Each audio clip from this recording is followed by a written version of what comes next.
Do you wanna make PU paint for your home interiors?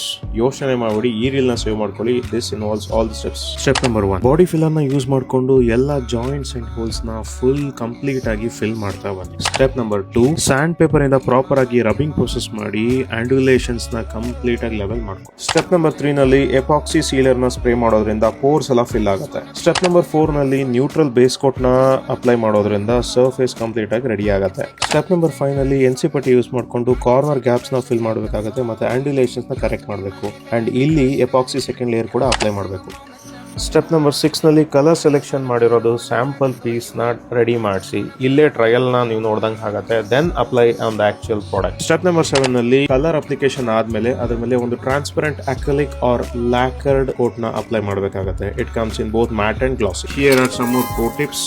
Sandpaper rubbing and NC putty application has to be done multiple times for better finish. Final coat applications ಆಗುವಾಗ side to dust free ಆಗಿರಬೇಕು. Use only branded products.